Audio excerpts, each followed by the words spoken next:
ఓం నమ శివాయ. ఓం శ్రీమాత్రే నమః. అందరికీ నమస్కారం అండి. మీనరాశి వారికి రాబోయే 4 రోజులు ఏ విధంగా మార్పులు జరగబోతున్నాయి, ఏ శుభవార్తలు వినబోతున్నారు, ఏ అంశాలలో జాగ్రత్తగా ఉండాలి, అలాగే ఈ శ్రావణ మాసంలో ఏం చేస్తే మీకు అదృష్టం కలిసి వస్తుందో ఇప్పుడు తెలుసుకుందాం. వీడియోలోకి వెళ్ళే ముందు ఓం నమ శివాయ లేదా మీ ఇష్టదైవం పేరు కామెంట్ బాక్స్లో రాయండి. అలాగే ఈ వీడియోను చివరి వరకు చూడడానికి ప్రయత్నించండి. అప్పుడే మీకు పూర్తి సమాచారం అర్థమవుతుంది. మీనరాశి వారికి రాబోయే 4 రోజులు మీ జీవితంలోనే ఒక మలుపు తిప్పబోతున్నాయి. మీ మీద ఆకాశంలోని గ్రహాలు చేసే క్రమబద్ధమైన నాట్యం, విశ్వం చేసే ఆ దివ్యతత్వం ఇవన్నీ కలిసి మీ అదృష్ట ద్వారం తెరవబోతున్నాయి. ఈ సందర్భాన్ని ఒక భగవత్ ప్రసాదం అని భావించండి. ఇటీవల రోజులలో మీ హృదయం ఒక భారంలా మారి ఏ పని మీదనూ మనసు నిలవలేదా? ప్రపంచం ఒక్కసారిగా మీ నుంచి దూరమై మీరు ఒంటరిగా మిగిలిపోయారని భావన కలిగిందా? అది మీ తప్పు కాదు, అది దైవ పరీక్ష. మీరు సహజంగా దయ, కరుణ, త్యాగమూర్తి.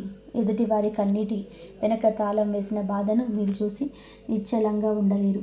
మీ ఊహాశక్తి అపారమైనది. మీ కళాత్మకతకు సరిహద్దులు లేవు. దేవుడు మీకు ఈ వరాలు ఇచ్చినది వృధా చేసుకోవడానికి కాదు, భక్తి మార్గంలో నడిచి ఇతరులకు వెలుగు పంచడానికి. ఎదుటివారి బాధను చూసి కరిగిపోయి మీ మనసు ఈ లోకానికి ఒక వరం. కానీ అదే సున్నితత్వం కొన్నిసార్లు మీకు పరీక్ష అవుతుంది.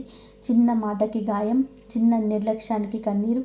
అప్పుడు ఓం నమ శివాయ అని జపం చేయండి. హృదయం నెమ్మదిగా విశ్వశాంతిని పొందుతుంది. ఈ రాబోయే 4 రోజులు మీరు ఎదురుచూసిన మంచి వార్త, ఆర్థికంగా కలిగే చిన్న ఆనందం, మానసికంగా కలిగే విశ్రాంతి మరియు దైవానుగ్రహం ఇవన్నీ కలిసి మీ జీవితంలో ఒక కొత్త ప్రారంభం కానున్నాయి. ఎందుకంటే ఎవరికి అన్యాయం జరగకూడదని మీ స్వర్ణ హృదయమే, మీ ఆత్మలో పుట్టుకతోనే ఉన్న ఆ దివ్యకరణే మీ జీవితానికి పునాది. ఆధ్యాత్మిక చింతన, దైవభక్తి ఇవి మీ రక్తంలో కలిసిన వరాలు. ఈ లక్షణాలు మీ బలం, మీ కవచం. కానీ కొన్నిసార్లు మీ బలహీనతగా మారుతాయి. ప్రస్తుత గ్రహస్థితులు ఈ లక్షణాలను కొత్త రూపంలో మలుస్తున్నాయి. మీ జీవితంలోని ఈ సమయంలో అతిపెద్ద మార్పుకు కారణం శని భగవానుడు. ఆయన ఇప్పుడు మీ రాశిలోని అంటే మీ ప్రథమ స్థానంలో కూర్చున్నారు. దీనిని జ్యోతిష శాస్త్రంలోని జన్మ శని అంటారు. శని దేవుడు కథనమైన కానీ శ్రేయస్సు కోరుకునే గురు. మనం కలల లోకంలో కోటలు కడుతుంటే ఆయన మెల్లగా వచ్చి బిడ్డ ముందుగా పునాది గట్టి చేయి అని నేర్పిస్తాడు. ఆయన శిక్షణలో కరుణ కూడా ఉంటుంది. కానీ ఆ కరుణ కఠినత్వం వెనక దాగి ఉంటుంది. మీరు సహజంగా కలలలో విహరించే మనసు కలవారు. కానీ ఇప్పుడు శని దేవుడు మిమ్మల్ని వాస్తవ లోకానికి తీసుకొస్తున్నాడు. అందుకే ఈ రోజుల్లో ఏ పని మొదలు పెట్టాలని ఉత్సాహం తగ్గిపోవడం, మొదలుపెట్టిన మధ్యలో ఆగిపోవడం, నేను దేనికి పనికిరానా అనే అనుమానం మనసులోని మెల్లగా పెరగడం, ఒంటరిగా ఉండాలనే కోరిక ఇవన్నీ కూడా ఆయన శిక్షణలో భాగం. ఇది శనీశ్వరుడి శాపం కాదు, ఇది ఆయన వరం. ఆయన మిమ్మల్ని బలహీనపరచడం కాదు, మీ లోపలి భయాలను, అనవసరపు పొరలు, బలహీనమైన భావాలను వీటిని ఒక్కొక్కటిగా తొలగిస్తున్నారు. ఆ వడపోత పూర్తయిన తర్వాత మీరు ఒక వజ్రంలా మెరిసే ఆత్మగా తయారవుతారు. శని భగవానుడు ఇప్పుడు మీ కళలకు వాస్తవికత అనే దివ్య పునాది వేయడం నేర్పిస్తున్నాడు. ఇది పరమాత్మ మీకు అందిస్తున్న ఆత్మశిక్షణ. ఈ కాలంలో మీరు క్రమశిక్షణ, సమయపాలన అలవర్చుకోవాలి. బద్ధకాన్ని విడిచిపెట్టి చిన్న పనైనా సరే ఈరోజే పూర్తి చేయాలని సంకల్పించండి. అలా చేస్తే మీ ఆత్మవిశ్వాసం మళ్ళీ మేల్కొంటుంది. మీ హృదయం శక్తితో నిండిపోతుంది. కానీ మరోవైపు రాహువు తన మాయాజాలాన్ని నడుపుతున్నాడు. ఆయన ఇప్పుడు మీ 12వ ఇంట్లో ఉన్నాడు. ఇది ఖర్చులు, నష్టాలు, నిద్ర, విదేశీ వ్యవహారాలు, ఆసుపత్రులు సూచించే స్థానం. రాహువు ఉన్న చోట స్పష్టతను కప్పి గందరగోళం, భ్రమలు సృష్టిస్తాడు. అందుకే ఈ మధ్య మీ నిద్ర సరిగ్గా పట్టకపోవడం, పడుకున్న పీడకలు రావడం, రాత్రిళ్ళు అనవసరమైన ఆలోచనలతో మెలకుగా ఉండడం జరుగుతుంది. మీ డబ్బుని నీళ్ళలా జారిపోతుంది. ఒకటి కొనే ఉద్దేశంతో వెళ్ళి 10 వస్తువులు కొనేసి వస్తారు. విలాసాలు, అనవసరమైన ఖర్చులు పెరుగుతాయి. ఆరోగ్యానికి చిన్న సమస్య వచ్చినా ఆసుపత్రి ఖర్చులు ఎక్కువ అవుతాయి. అంతేకాదు శత్రువులు కూడా పెరిగే అవకాశం ఉంది. మీ ముఖం ముందు మధురంగా మాట్లాడి వెనక నష్టం చేసేవారు ఉంటారు. మీ సహజ గుణం అందరినీ నమ్మడం. ఈ సమయంలో కొంత తగ్గించాలి అని రాహువు హెచ్చరిస్తున్నాడు. బిడ్డ, అందరినీ గుడ్డిగా నమ్మవద్దు, ఆచితూచి అడుగు వేయి అని దివ్య సూచన ఇస్తున్నాడు. ఈ కాలంలో మీరు చేయాల్సింది ఆర్థిక వ్యవహారాల్లో పద్ధతి పాటించడం, బడ్జెట్ వేసుకోవడం, అనవసరమైన ఖర్చులను తగ్గించుకోవడం, రాత్రి పడుకునే ముందు ధ్యానం చేయడం, మధురమైన భజనలను, శాంతిమైన సంగీతం వినడం.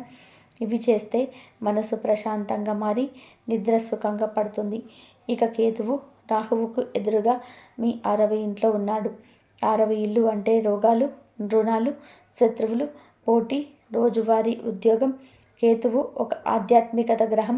ఆయనకు లోక సంబంధ విషయాలలోని ఆసక్తి ఉండదు. ఆయన ఉన్న చోట మనకు ఒక రకమైన అంతుచిక్కని పరిస్థితులు ఎదురవుతాయి. అందుకే ఈ కాలంలో వచ్చే ఆరోగ్య సమస్యలు వింతగా ఉండవచ్చు. డాక్టర్లకి కూడా రోగ నిర్ధారణ కష్టం అవుతుంది. ఇది భయం కలిగించడానికి కాదు. ఇది ఒక విశ్వం మిమ్మల్ని ఆధ్యాత్మిక ఆరోగ్యం వైపు తిప్పే ప్రయత్నం. శరీరానికి విశ్రాంతి, మనసుకు భజన, ఆత్మకు ధ్యానం, ఇవి మీ ఔషధం. కేతువు ఉన్న చోట లౌకిక సంబంధాలు గందరగోళంగా మారవచ్చు.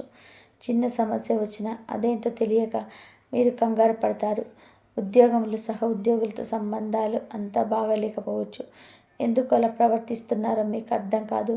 కానీ మీ పోటీ పెరుగుతుంది. మీరు సాధారణంగా పోటీకి దూరంగా ఉంటే శాంత స్వభావం కలవారు. కానీ ఇప్పుడు పరిస్థితులు మిమ్మల్ని పోటీలోకి లాగుతున్నాయి. కేతువు మీకు చెప్పేది ఒకటే, లౌకికమైన గొడవల్లో చిక్కుకోకు, వాటిని పట్టించుకోకు. మీ పనిని నువ్వు ప్రశాంతంగా కొనసాగించు. ఆరోగ్యాన్ని నిర్లక్ష్యం చేయకు. చిన్న సమస్య వచ్చిన వెంటనే శ్రద్ధ పెట్టు. మీ ఆధ్యాత్మిక బలం ఎంత పెరుగుతుందో కేతువు ఇస్తున్న ఇబ్బందులు అంత తక్కువ అవుతాయి. అందుకే ఈ సమయంలో ప్రతిరోజు కొంత సమయం ధ్యానానికి కేటాయించండి. వ్యాయామం అలవాటు చేసుకోండి. సాత్విక ఆహారం తీసుకోండి. ఇక మీ 7వ ఇంట్లో కుజుడు ఉన్నాడు. 7వ ఇల్లు అంటే జీవిత భాగస్వామి, వ్యాపార భాగస్వాములను, సమాజ సంబంధాల స్థానం. కుజుడు అంటే కోపం, అహంకారం, శక్తి. ఇది మీ సహజమైన సర్దుకుపోయే స్వభావానికి పూర్తి విరుద్ధం. అందుకే ఈ మధ్య జీవిత భాగస్వామితో చిన్న విషయానికి గొడవలు, సహనం తగ్గిపోవడం, వినక ముందే స్పందించడం, నేనే కరెక్ట్ అని అహం పెరగడం, ఇవి మీలో కనిపించవచ్చు. ఇది మీ స్వభావం కాదు. ఇది అంగారకుడి ప్రభావం. కానీ ఈ ప్రభావంలో కూడా ఒక దివ్య ఉద్దేశం ఉంది. మీ హక్కుల కోసం నిలబడడం నేర్చుకో అని అంగారకుడు చెప్తున్నాడు. కానీ ఆ పోరాటం కోపంతో కాదు, వివేకంతో జరగాలి. జీవిత భాగస్వామితో మాట్లాడుతూ నువ్వు తప్పు అని కాకుండా, మీ మాట వల్ల నాకు ఇలా అనిపించింది అని చెప్పి చూడండి. మాట తీరు మార్చుకుంటే సంబంధాలు మెరుగుపడతాయి. 5వ ఇంట్లో సూర్యుడు ఒక్క అభివృద్ధితో ఉన్నాడు. 5వ ఇల్లు అంటే పిల్లలు, ప్రేమ, సృజనాత్మకత, విద్య. సూర్యుడు ఆత్మగౌరవానికి కారకుడు. ఆయన ఇప్పుడు ఉండడం వల్ల పిల్లల మీద ఆధిపత్యం చూపాలని మీరు భావించవచ్చు. నేను చెప్పినట్టుగానే వినాలి అని కఠినంగా ప్రవర్తించడం పిల్లలతో దూరం పెంచుతుంది. వక్రబుద్ధుడు కమ్యూనికేషన్లో గందరగోళాన్ని సృష్టిస్తాడు. తెలుగులో అపార్థాలు, పాత గొడవలు మళ్ళీ బయటికి రావచ్చు. విద్యార్థులకి ఏకాగ్రత తగ్గగా, చదివినది గుర్తుండక ఇబ్బంది అవుతుంది. మీ సృజనాత్మకత ఆలోచనలు కూడా ముందుకు సాగక ఆగిపోతున్నాయి. ఇక్కడ దివ్య పాఠం, పిల్లలతో స్నేహితుల్లా మెలగండి. ప్రేమికులు ఒకరికొకరు సమయం ఇచ్చి శాంతంగా మాట్లాడుకోండి. విద్యార్థులు కూడా పనిని నేర్చుకోవడం కంటే కూడా పాత పాఠాలను మళ్ళీ చదవడం మంచిది. ఇన్ని కష్టాలున్నా నిరాశ చెందొద్దు. ఎందుకంటే చీకటి ఎంత ఎక్కువగా ఉంటే వెలుగు విలువ అంత ఎక్కువగా తెలుస్తుంది. ఈ కాలం మీకు శక్తి, సహనం, ఆధ్యాత్మిక పరం అనే 3 వరాలు ఇస్తూ వస్తుంది. మీ జీవితానికి వెలుగునిచ్చే గ్రహాలు కూడా ఉన్నారు. అవే గురువు మరియు శుక్రుడు. ఇద్దరు కలిసి మీ 4వ ఇంట్లో సుఖస్థానంలో కూర్చున్నారు. 4వ ఇల్లు అంటే మీ ఇల్లు, తల్లి, వాహనాలు, ఆస్తులు, మానసిక ప్రశాంతత. బయట ప్రపంచం తుఫాన్లా ఉన్న మీరు మీ ఇంటి గడపలో కాలు పెట్టగానే ఆత్మకు శాంతి లభిస్తుంది. మీ తల్లి లేదా తల్లి లాంటి వారి దీవెన మీకు అచంచలమైన మద్దతు ఇస్తుంది. వారి ఎవడిలో మీ బాధను పంచుకుంటే హృదయం తేలికవుతుంది. ఇంటి వాతావరణం ఆహ్లాదకరంగా ఉంటుంది. మంచి భోజనం, మంచి నిద్ర, రాహువు ఇబ్బంది పెట్టిన ఇంట్లో దొరికే సౌఖ్యం మీకు ఉపశమనం ఇస్తుంది. కుటుంబ సభ్యుల నవ్వులు అవే మీ శక్తి. ఈ సమయంలో మీ ఇంటిని అందంగా తీర్చిదిద్దండి. కుటుంబంతో ఎక్కువ సమయం గడపండి. బయట ప్రపంచంతో పోరాడడానికి కావలసిన ఆధ్యాత్మిక శక్తి మీకు ఇక్కడే లభిస్తుంది. ఇది మీ అభీదికమైన కోట. మీనరాశి వారిని మీరు లోతైన అంతర్దృష్టి కలవారు. కళ్ళు మూసుకొని ప్రశాంతంగా ఆలోచిస్తే ఏ సమస్యకు ఏది పరిష్కారమో మీకే తెలుస్తుంది. గురుస్కరుల ఈ దివ్య అనుగ్రహం చెప్తున్నది, బిడ్డ, ఈ కష్టకాలం నీరు నాశనం చేయడానికి రాలేదు, నిన్ను శుద్ధి చేసి బలపరచడానికి వచ్చింది. సముద్ర మదనంలోనే ముందు విషయం వచ్చినట్టే ఇప్పుడు మీ జీవితంలో కొన్ని కష్టాలు వస్తున్నాయి. కానీ ఓపిక పట్టి కొనసాగితే చివరిలో అమృతం మీకే దక్కుతుంది. ఈ కాలంలో చేయవలసినది శని కోసం బద్ధకాన్ని విడిచిపెట్టి ప్రతిరోజు ఏదో ఒక పనిని పూర్తి చేయండి. జీవితానికి పద్ధతి అలవర్చుకోండి. రాహువు కోసం అనవసరమైన ఖర్చులు తగ్గించి రాత్రులు ధ్యానం చేయండి. కేతువు కోసం చిన్న ఆరోగ్య సమస్యల్ని నిర్లక్ష్యం చేయకుండా మంచి ఆహారం, వ్యాయామం అలవర్చుకోండి. అంగారకుడు కోసం సంబంధాలలో కోపాన్ని తగ్గించి ప్రేమగా ఓపికగా మాట్లాడడం నేర్చుకోండి. గురువు యొక్క శుక్రుల కోసం కుటుంబంతో ఎక్కువ సమయం గడపండి. మీరు కేవలం నీటిలో ఏదే చెప్పు కాదు, మీరు మహాసముద్రం అంత లోతైన వారు. మీ దయ, కరుణ, సృజనాత్మకత ఇవే మీ ఆయుధాలు.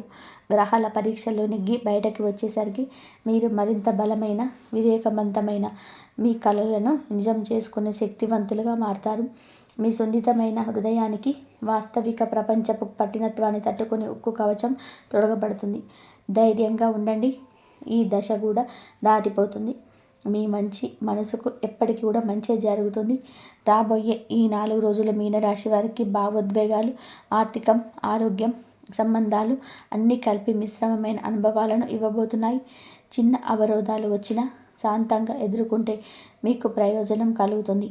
గురు మరియు శుక్ర గ్రహాల ప్రేరణ మీకు భావోద్వేగ శాంతినిస్తుంది. కానీ శని యొక్క ప్రభావం వలన కొన్ని విషయాలు ఆలస్యం కావచ్చు. ఇది పెద్ద సమస్య కాదు, కానీ సహనం అవసరం.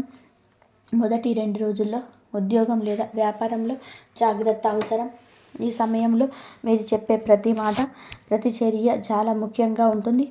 అందరూ మీ మాటలను సరిగ్గా అర్థం చేసుకునే విధానంగా స్పష్టంగా, సంయుతంగా మాట్లాడండి. అపార్థాలకు, గందరగోళాలు తలెత్తకుండా జాగ్రత్త పడండి. ముఖ్యంగా పనిచేస్తున్న వ్యక్తులతో, భాగస్వాములతో సమన్వయం ఉండేలా గమనించండి. ఎందుకంటే ఒక చిన్న అపోహ కూడా పెద్ద సమస్యలకు దారితీయొచ్చు. మీరు చెప్పే మాటలకి, ఇచ్చే వాగ్దానాలకి మీరు నిజంగా బాధ్యత తీసుకోవాలి. మీ నైతికత, విశ్వాసం ఇలాంటి సందర్భాలు ఎక్కువగా వెలుగులోకి వస్తాయి. చిన్న ఖర్చులు సహజం, కానీ పెద్దగా అనవసర ఖర్చులు చేయకండి. ప్రతిరోజు చిన్న చిన్న ఖర్చులు అవుతాయి. ఆ చిన్న మన జీవితాన్ని సౌకర్యవంతంగా, సులభంగా ఉంచండి, సహాయపడతాయి. కానీ ఈ సమయంలో పెద్దగా అనవసరమైన ఖర్చు చేయడం మంచిది కాదు. మీరు మీ ఆదాయాన్ని, పొదుపును సరిగ్గా ప్లాన్ చేసుకోండి. అవసరం ఉంటే పెద్ద పెట్టుబడులు ఖర్చు చేయడం ద్వారా ఆర్థిక భద్రతను కలిగించుకోగలరు. ఎవరైనా సరే మీరు చేసే ఆర్థిక వ్యయాల గురించి సలహా కోరితే ముందుగా ఆ ఖర్చు అవసరమో లేదో, అది మీ సామర్థ్యానికి తగినదా అనే విషయంలో ఆలోచించండి. మీ శరీరాన్ని ఆరోగ్యంగా ఉంచేందుకు జీర్ణశక్తి బాగుంటే మంచి ఆరోగ్యం సాధ్యమవుతుంది. అందుకే తేలికపాటి, జీర్ణమయ్యే, సులభమయ్యే ఆహారాలను తీసుకోవడం మంచిది. మసాలా ఎక్కువగా ఉన్న ఆహారాలు, మోతాదు కంటే కూడా ఎక్కువగా కొవ్వు గల ఆహారాలు జీర్ణాశయానికి భారాన్ని పెంచి అసౌకర్యాన్ని కలిగించవచ్చు. కాబట్టి తాజా కూరగాయలు, ఫలాలు, మితమైన భోజనాల్లోని ధాన్యాలు, ప్రోటీన్ ఆధారిత ఆహారాలు తీసుకోవడం ద్వారా శక్తి మరియు ఆరోగ్యం రెండింటినీ బలపరచవచ్చు. అలాగే నీటిని చాలా పరిమాణంలో తాగుతూ హైడ్రేటెడ్గా ఉండడం కూడా అవసరం. తర్వాత 3-4 రోజుల్లో ఆరోగ్యపరంగా శరీరానికి, మనసుకు సక్రమమైన నిద్ర చాలా అవసరం. మీరు రోజువారీ అవసరమైన నిద్రను తీసుకోవడం వలన ఒత్తిడి తగ్గిపోతుంది, శక్తి పెరుగుతుంది, మీ పనితీరు మెరుగవుతుంది. ఉదయం మంచి సమయానికి లేచి రాత్రి చక్కటి సమయానికి పడుకోగలడం ద్వారా శరీర వ్యవస్థ సమతుల్యంగా ఉంటుంది. నిద్ర లేకపోవడం వల్ల కూడా ఆరోగ్య సమస్యలు, అలసట, మానసిక అలసట వంటి పరిస్థితులు ఎదురవ్వచ్చు. అందుకే దయచేసి మీ నిద్రపాటు క్రమాన్ని నియమించుకొని అవసరమైతే పక్కన పెట్టిన పనులు లేదా అలవాట్లను మార్చుకోండి. ప్రతి కుటుంబంలో చిన్న చిన్న అభిప్రాయ భేదాలు, పొరపాట్లు సహజమే. అయితే అవి పెరగకుండా ఉండేందుకు శాంతిగా, ఓపికగా మాట్లాడడం చాలా ముఖ్యం. కలవరపడకుండా చిత్తశుద్ధితో సమస్యలను అర్థం చేసుకొని వేరువేరు కోణాల్లో గౌరవించి పరిష్కారం కనుగొనడం మంచిది. మాటలు మాత్రమే కాదు, శ్రద్ధ వినడం కూడా అంతే ముఖ్యమైనది. కుటుంబ సభ్యులతో పరస్పరం సమన్వయం, సానుభూతి పెంచుకోవడం ద్వారా కుటుంబం బలంగా నిలుస్తుంది. ప్రేమలో ఉన్నవారికి ఇది ప్రత్యేకమైన సమయం. మీ భాగస్వామితో బలమైన అనుబంధం ఏర్పడే అవకాశం ఉంది. మీరు మరొకరిని మరింత అర్థం చేసుకోవడం, ప్రేమను వ్యక్తం చేయడం ఈ సమయంలో సులభంగా అవుతుంది. కొత్తగా పరిచయమైన వారికైనా, దశలలో ఉన్న సంబంధాలకైనా ఈ సమయం బాగుండే అవకాశం ఉంటుంది. కనుక సానుభూతితో అర్థం చేసుకొని ప్రేమను పంచుకునే ప్రయత్నం చేయండి. చిన్న చిన్న ఆలోచనలు, తేలికపాటి సంభాషణలు ఈ స్నేహాన్ని మరింత మధురంగా చేస్తాయి. తర్వాత 5-6 రోజులలో మీకు ఆర్థిక నిర్ణయాలను ఆలోచించి తీసుకోండి. నిత్యం వ్యయాలు, పెట్టుబడులు, ఖర్చుల విషయంలో తక్షణ నిర్ణయాలు తీసుకోవడం మేలైన పని కాదు. మీ అవసరాలను, సామర్థ్యాలను, తదుపరి ఫలితాలను పరిగణలోకి తీసుకొని జాగ్రత్తగా, ఆలోచనాత్మకంగా నిర్ణయాలు తీసుకోవడం మంచిది. ఎలాంటి ఆర్థిక వ్యవహారాల్లోనూ జంప్ చేయకుండా ముందుగా మంచి పరిశోధన చేయండి. అప్పు తీసుకోవాల్సి వస్తే తిరిగి చెల్లించే స్పష్టమైన ప్లాన్ ఉండాలి. కష్ట సమయంలో అప్పు తీసుకోవడం అవసరమైన దాని గురించి ముందే చెల్లింపు పథకం సిద్ధం చేసుకోవడం చాలా ముఖ్యం. అప్పు, వడ్డీ, సమయం, మీ ఆదాయ స్థితిని బట్టి సమర్థవంతమైన పథకం ఉండాలి. లేకపోతే ఆర్థిక ఒత్తిడి ఇంకా పెరిగే అవకాశం ఉంది. ఏదైనా సరే ఆర్థిక అవకాశం వచ్చినప్పుడు త్వరిత నిర్ణయాన్ని తీసుకోవడం ప్రమాదకరం. ఆలోచన, పరిశీలన లేకుండా పెట్టుబడి చేయడం అనర్థాలకు దారితీయవచ్చు. శాంతంగా అన్ని విషయాలను పరిగణలోకి తీసుకొని ముందడుగు వేయండి. తర్వాత 7వ రోజు మానసిక శాంతి కోసం ధ్యానం లేదా చిన్న విరామం తీసుకోండి. రోజు ఒక చిన్న సమయం కేటాయించి ధ్యానం, ప్రాణాయామం లేదా ఏదైనా మానసిక విశ్రాంతిని అందించే పనులు చేయండి. ఇది మీ ఆలోచనలను సమతుల్యం చేస్తుంది, ఒత్తిడి తగ్గిస్తుంది, ఆత్మవిశ్వాసం పెంచుతుంది. చిన్న విరామం తీసుకోవడం వలన మానసికంగా నూతన ఉత్సాహంతో ముందుకు సాగొచ్చు. ఇంట్లో సానుకూల వాతావరణం కోసం కుటుంబంతో కలిసి సమయం గడపండి. కుటుంబ సభ్యులతో కలిసి చక్కటి సంభాషణలు, సరదా, స్నేహపూర్వక కార్యక్రమాలు చేసుకోవడం ఇంటి వాతావరణాన్ని అశ్రద్ధంగా మార్చుతుంది. ఇది అనుమానాలను, విభేదాలను తగ్గించి సానుభూతి, ప్రేమను పెంచుతుంది. ఒక మంచి వార్త రాబట్టే అవకాశం ఉంది. అది వ్యక్తిగతమైన జీవితానికి సంబంధించిన ఉండవచ్చు. ఇటీవల మీ వ్యక్తిగత జీవితం లేదా స్నేహ సంబంధాలలో మంచి మార్పు లేదా సంతోషకరమైన వార్త వస్తే ఆశించండి. ఇది కొత్త అవకాశాలను, సంబంధాల బలపరిచే సంఘటననే కావచ్చు. ఈ వార్త మీ మనసుకు సంతోషం, ప్రేరణను ఇవ్వగలదు. మీనరాశి వారికి శ్రావణ మాసంలో అదృష్టం కలిసి రావాలి అంటే సోమవారం మీ భాగ్యాన్ని బలోపేతం చేసే రోజు. ఈ రోజున సరస్వతి లేదా శివుడి ప్రార్థనలు చేయడం మంచిది.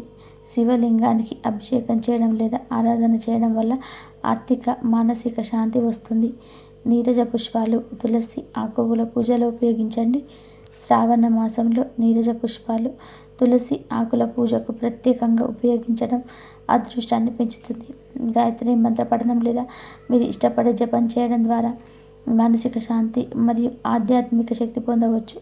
విత్తనాలు, ఆహారం లేదా దుస్తులు అవసరమైన వారికి ఇవ్వడం వల్ల పుణ్యం సంపాదిస్తారు. ఈ పండ్లన్నీ బుట్టుకు అదృష్టాన్ని తీసుకొస్తే ఆహారంలో స్వచ్ఛమైన తేలికపాటి పదార్థాలు తీసుకోండి. శ్రావణ మాసంలో సాధారణంగా ఆకుపచ్చ కూరగాయలు, తులసి ఆకులు వంటివి ఆరోగ్యానికి మంచిదిగా పరిగణించబడతాయి. నెమలి పూలు, నీలగిరి ఆకులు ఇంట్లో పెట్టడం. ఈ పూలు మీ ఇంట్లో శుభం, శాంతిని తీసుకొస్తాయి. ఈ వీడియో మీలో ఉన్న శక్తిని, నమ్మకాన్ని, ఆశని, ఆత్మస్థైర్యాన్ని మేలుకొల్పుతుందని ఆశిస్తున్నాను. ఈ వీడియో మీకు నచ్చితే లైక్ చేయండి, మీ స్నేహితులకు షేర్ చేయండి. అలాగే ఓం నమ శివాయ్ అని లేదా జై శ్రీరామ్ అని కామెంట్ చేయండి. మా ఛానల్ని సబ్స్క్రైబ్ చేయండి. అలాగే పక్కనే ఉన్న బెల్ ఐకాన్ని నొక్కితే మేము చేసే ప్రతి ఒక్క వీడియో మీరు వెంటనే చేరుతుంది. ఆ దేవుడి ఆశీస్సులతో ఈ రోజు నుంచి మీకు ఆనందం, ఐశ్వర్యం లభించాలని మనస్ఫూర్తిగా కోరుకుంటూ ధన్యవాదాలు.